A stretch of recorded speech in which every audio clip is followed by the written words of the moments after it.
How's it going, guys, and welcome back to the channel. Today I just kind of want to do something different for a video for you today. Before we get into anything or the topic I want to talk about today, I have some gameplay here from the Prison of Elders, one of the stage missions, and then the last boss, I believe, of a level 28. Prison of Elders, not 100% sure. Played it the other night with some friends, but anyways, the reason I wanted this video is the other day I was kind of, scouring the internet, kind of seeing what was going on around in the, news and things like that. And I came across an article that talked about a PC game called The Flock. If you're not familiar with this game, I wasn't 100%. I had to go look it up. It's a PC game that is kind of like a survival horror type genre type game, but its main hook or its main kind of feature, it was the reason of this article and why they were doing the article, is that the game itself has a set number of lives. It has a life counter within the game for the community. And once the life counter in that game hits 0, the game goes offline. You'll never be able to play it again. And it got me thinking. I've always been thinking with friends, and I've always brought up this topic with friends about different styles of games that I think would be kind of cool and interesting to play. And then I saw this about Flock, and it got me thinking more and more about what kind of game could you build, or would it be cool to see a game get built where it was like that, but maybe even a little more extreme than that. I do like the idea of a life counter for the game, and eventually the game itself will cease to be because you've run out of lives within the game. Now, I know talking to friends about it and kind of explaining to them what the game was like and how that feature was supposed to work. Of course, you get it's going to bring up questions. Oh, you're just going to have people out there, trolls, who will ruin it, just, kill themselves and do cheap kills and cheap things to get the counter down quickly. And then I'm sure there's something that the developers are going to try to come up with to help prevent that. But you're always going to have those type of players, inevitably, wherever you play and however you go and however you do it. But I've always thought it'd be kind of cool if you had a game, if somebody developed a game where you played it, an FPS, a survival game, a DayZ type game, where legitimately, if you died, you were done. You could never play it again. There's other games out there that have permadeath for characters. Dark Souls has their hardcore mode, I believe. Not Dark Souls. Diablo has a hardcore mode where once that character dies, that character's done. You have to start over from scratch with a new person.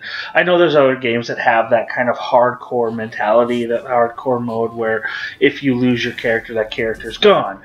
But you get to go back to the game. Granted, you have to start over from scratch. You got to start from the beginning, build the guy back up. You don't get to pick up where you left off. But I think too many games nowadays have that almost kind of Call of Duty mentality.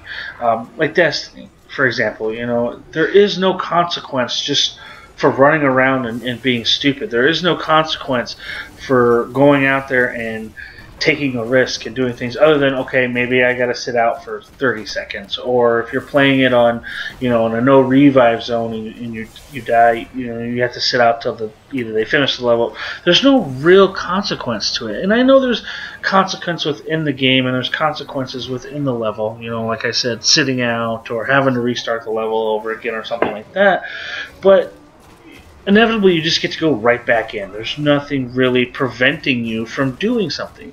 There's nothing really, in my opinion, that is causing you as a player, as an individual who is invested in this game, invested in this experience, to sit back and go, man, should I be doing this? Should I be hiding underneath a staircase trying to fight a knight, point blank range?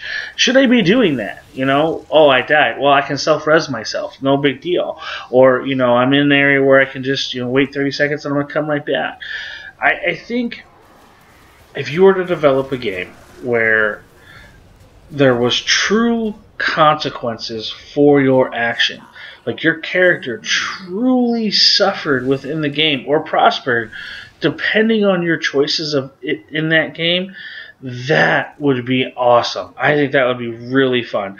And I honestly think that if you incorporated this idea that any decision, depending on its outcome, could end this game. You could be done playing it. No more. No more playing the game. It's done.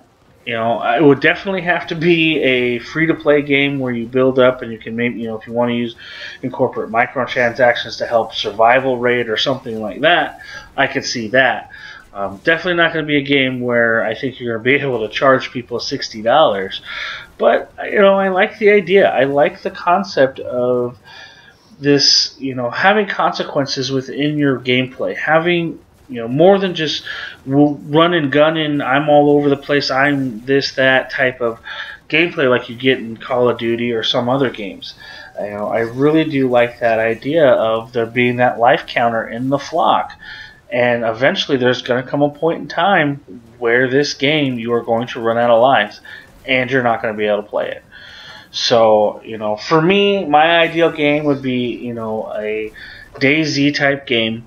You know, DayZ is a perfect example. It has, you know, permadeath like I was talking about from Diablo, things like that. But how awesome would it be if you had a free-to-play model, multiplayer, survival type DayZ game? You know, you could even make it multiplayer because it adds in that even higher rate of, you know, uncertainty. What is this person going to do to me? Can I trust them?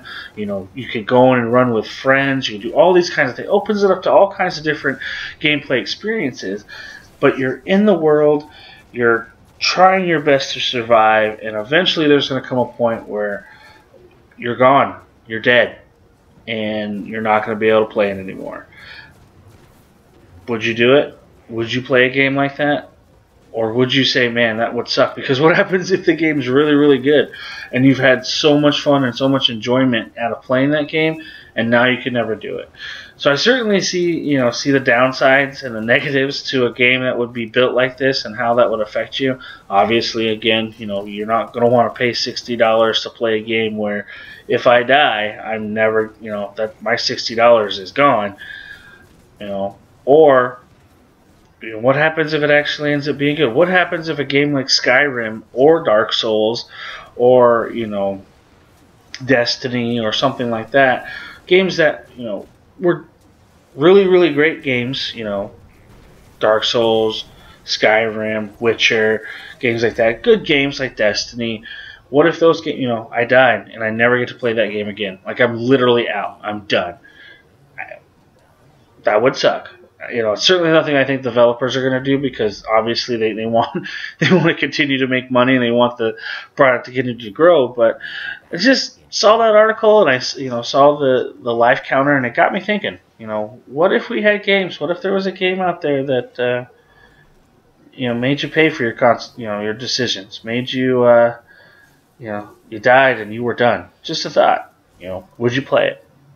Anyways, guys, you know, like I said, I just kind of wanted to throw that out there. I kind of want to start doing some of these videos where they're more than just reviews, more than just gameplays, just random thoughts and topics when I see things out on the internet or out in the news that that are related to gaming, obviously, that I think are interesting. You know, just trying to start conversations and then hopefully kind of share some of my thoughts about video games with you guys as well. So, again, guys, thank you very much for your support of the channel, and I'll catch you guys next time. Peace.